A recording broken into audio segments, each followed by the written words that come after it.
বাংলাদেশের ক্রিকেটার জনাব নাসির উদ্দিন সাহেব বিবাহ করেছেন তামিমা সুলতানাকে, কিন্তু তামিমা সুলতানা আগের স্বামীকে বৈধভাবে তিনি তালাক দেননি। অর্থাৎ এক স্ত্রী দুই স্বামীকে কিভাবে রাখে, বাংলাদেশের এমন একটা মামলা হয়েছে, সেই মামলার রায় হবে আগামীকাল। এই মামলা যদি রায় যদি সঠিক হয়, তাহলে তামিমা সুলতানা এবং নাসিরকে কঠোর শাস্তির মুখোমুখি হতে হবে। প্রিয় ভাইয়েরা আমার, প্রিয় বন্ধুরা আমার, এই মামলার রায় শোনার জন্য এবং দেখার জন্য বাংলাদেশের 18 কোটি মানুষ অপেক্ষামান, এবং এই মামলা হবে বেবিচারীর আওতায়।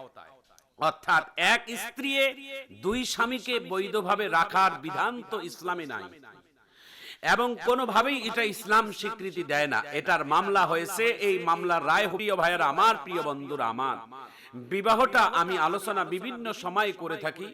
বিবাহ করার আল্লাহ তাআলা অধিকার দিয়েছেন, এবং বিবাহ স্বামী স্ত্রীর বিচ্ছেদ করারও অধিকার আল্লাহ তাআলা দিয়েছেন, কিন্তু এটা হতে হবে বৈধতা এবং কোরআন সুন্নাহ মোতাবেক। এটা মন গড়া কখনো করা যাবে না। এটা ইসলামিক ভাবে এবং কোরআন সুন্নাহ মোতাবেক একটা বিবাহ করা এবং এটাকে বিচ্ছেদ করা, এটা নিয়ম নীতি মেনেই করে দিতে হবে।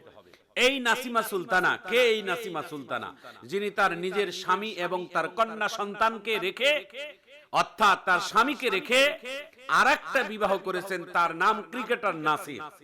তিনি বলেছেন, আগের স্বামী বলেছেন আমাকে বৈধ তালাকনামা দেওয়া হয়নি, এবং নাসিরকে বিবাহ করার পরেও তিনি তার পূর্বের স্বামীকে নিয়ে একাধিকবার তারা বিভিন্ন জায়গায় তারা একসঙ্গে তারা সাক্ষাৎ হয়েছে।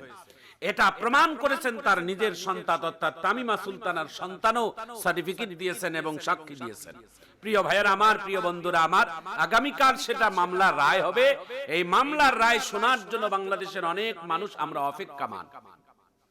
ইসলাম এটাকে শান্তির পথ দেখায়, ইসলাম মানুষকে শান্তির পথ দেখায়, সঠিক পথ দেখায়। একজন স্বামী যার বৈধভাবে বিবাহ করার অধিকার আল্লাহ তাআলা দিয়েছেন, এবং বৈধভাবে আল্লাহ তাআলা তাকে বিচ্ছেদ করার আল্লাহ তাআলা দিয়েছেন। প্রিয় ভাইয়েরা আমার, প্রিয় বন্ধুরা আমার, রাসূল করিম সাল্লাল্লাহু আলাইহি ওয়াসাল্লাম বলেন, স্বামী স্ত্রীর তালাক দেওয়া এটা যদিও বৈধ, তবে এটা নিকৃষ্টতম একটা বৈধ কাজ। কোন কারণে যদি তার স্বামী যদি স্ত্রীকে নিয়ে যদি সংসার পরিচালনা যদি ব্যর্থ হয়ে যায়, কোন কারণে যদি স্ত্রী তার স্বামীকে নিয়ে যদি ব্যর্থ হয়ে যায়, যদি কোনো কারণেই যদি সংসার বিচ্ছেদ না করতে পারে, সংসার পরিচালনা যদি না হয়, তাহলে কোরআন হাদিস মোতাবেক স্ত্রীকে তালাক দেওয়া যাবে। এই তালাকের পদ্ধতি অনুযায়ী তালাক দিতে হবে।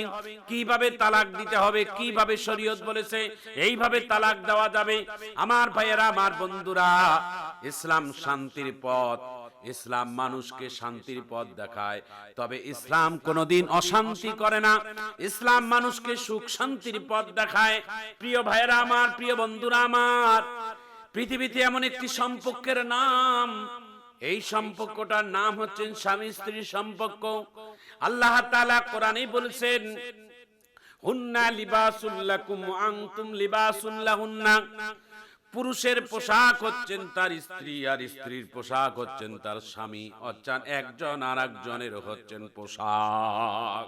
একজন আরেকজনের স্বামী স্ত্রী যদি হালাল হয়, একজন আরেকজনের দিকে তাকাইলেও আল্লাহ তাআলা দুইজনের আমলনামায় সওয়াব দিয়ে দেয়, নেকি দিয়ে দেয়। প্রিয় ভাইয়েরা আমার, প্রিয় বন্ধুরা আমার, এই সম্পর্ক শুধু দুনিয়ায় নয়, এই সম্পর্কটা আল্লাহ তাআলা জান্নাত পর্যন্ত রাখবেন। এই সম্পর্কটা আল্লাহ তাআলা জান্নাতের ভিতরে রাখবেন। একজন স্বামী স্ত্রী দুইজনে যদি দিনদার নামাজি হয়, তাহলে জান্নাতের ভিতরে হুর গেলানের মধ্যে আল্লাহ তাআলা সবথেকে বড় হুরটা বানিয়ে দিবেন তার হালাল স্ত্রী।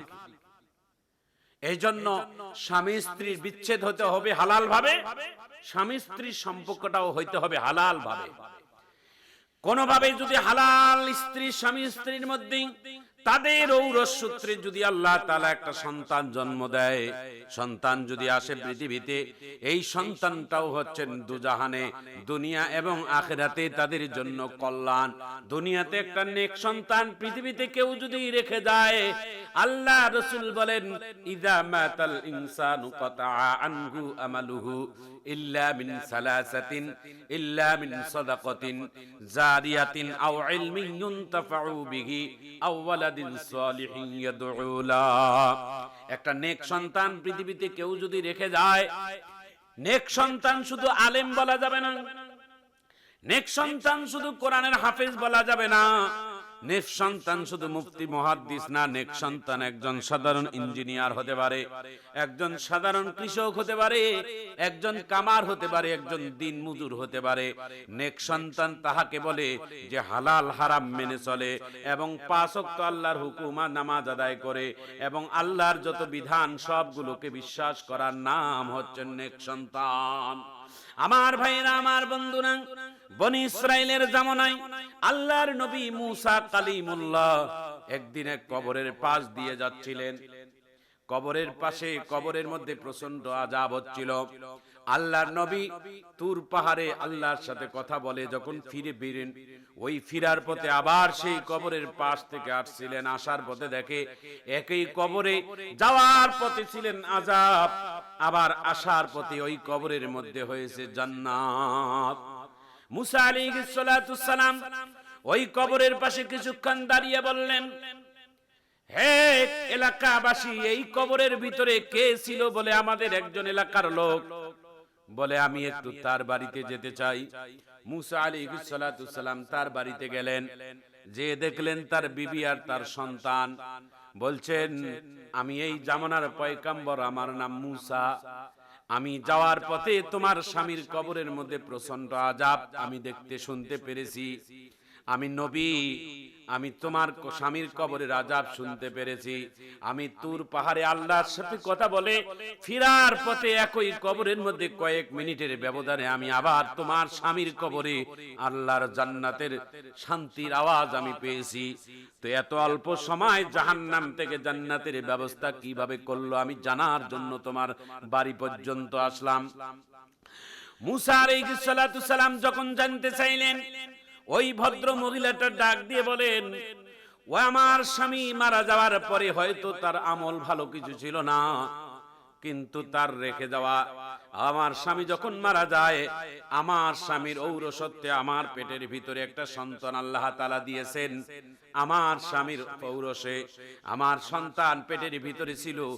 আজকে সেই সন্তানটা বড় হওয়ার পরে মাদ্রাসায় দিয়েছি। মাদ্রাসায় দিয়ে আমার সন্তানটা প্রথম সবক তিনি কোরআনের তেলাওয়াত করতে, মাদ্রাসায় লেখাপড়া শিখেছে। মুসা আলাইহিস সালাতু সালাম বলেন, একটা নেক সন্তান তিনি যখন ভালো কিছু করেছেন, এই ভালো কাজের যাজা আল্লাহ তাআলা তার বাবার কবরটাকে জান্নাতের টুকরা বানাইয়া দিয়েছে। নেক সন্তান তাহাকে বলেন। রাসূল করিম সাল্লাল্লাহু আলাইহি ওয়াসাল্লাম বলেন, মানুষের ইন্তেকালের পরে সব আমলের দরজা বন্ধ হয়ে যায়, গুনাহের দরজাও বন্ধ হয়ে যায়, তবে 3টা আমলের দরজা বন্ধ হয় না। তার মধ্যে 1 নম্বরে হচ্ছেন এমন আমল যে একটা পৃথিবীতে নেক সন্তান কেউ যদি রেখে যায়, ওই নেক সন্তানটা যতগুলো ভালো কাজ করবে তার ভালো কাজের যাজা আল্লাহ তাআলা কিয়ামত পর্যন্ত তার বাবা মার কবরে পৌঁছাইয়া দিবে। এই জন্য হাদিসে কুরসির ভিতরে পাওয়া যায়, এমন ভালো কাজের দরজা কেউ যদি করে যেতে পারেন, একজন আলেম তৈরি করে যেতে পারেন, হাফেজ তৈরি করে যেতে পারেন। একজন হাফেজ হলে আবারও তিনি কতগুলো হাফেজ তৈরি হবে, ওখান থেকে আরো হাফেজ তৈরি হবে। কিয়ামত পর্যন্ত যতগুলো কোরআন শিখবে, একজনের কাছ থেকে আরেকজন শিখবে, আরেকজনের কাছ থেকে আরেকজন শিখবে। এই জন্য রাসূল করিম সাল্লাল্লাহু আলাইহি সাল্লাম বলেন, খায়রুকুম মান তাআল্লামাল কুরআনা ওয়া আল্লামা। ওই ব্যক্তি আল্লাহর কাছে সবথেকে উত্তম যে ব্যক্তি নিজে কোরআন শেখে এবং অপরকে শিক্ষা দেয়। এই ব্যক্তি আল্লাহর কাছে সবথেকে দামি আর উত্তম। ভাইয়েরা আমার, বন্ধুরা আমার, নেক সন্তান পৃথিবীতে যার কাছে আল্লাহ তাআলা দিবেন, এই দুনিয়াতেও দামি পিতামাতা এবং মৃত্যুর পরেও তার দামি পিতামাতা। তবে হালাল বিবাহের মধ্য দিয়ে যাদের সম্পর্ক তৈরি হয়, তাদের পেট থেকে আল্লাহ তাআলা নেক সন্তান বাহির করে। বড় পীর আব্দুল কাদের জিলানী তো এমনি এমনি তার মার পেট থেকে তিনি আসে নাই। 18 পারা কোরআনকে মায়ের পেট থেকে মুখস্থ করে বাহির হয়েছেন। হযরত আব্দুল কাদের জিলানীর বাবা ছিলেন একজন নেককার বাবা। বড় পীর আব্দুল কাদের জিলানীর আম্মা জান ছিলেন একজন নেককার মা। নেককার মা বাবা থেকে আল্লাহ তাআলা একটা নেক সন্তান বাহির করেছেন।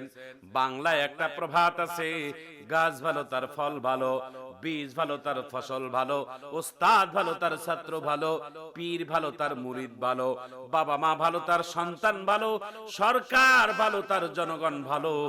কোন বাবা মার সন্তান যদি ভালো হয় তাহলে বুঝে নিতে হবে তার বাবা মা ছিল একজন ভালো। আজকে বাংলাদেশের মানুষের একটা কৌতূহল, আমরা এই কৌতূহল হচ্ছেন জানার কৌতূহল।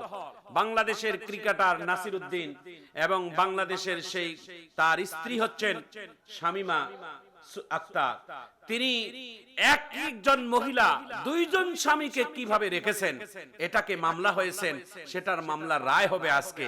মামলার রায় সঠিক হলে আজকে নাসির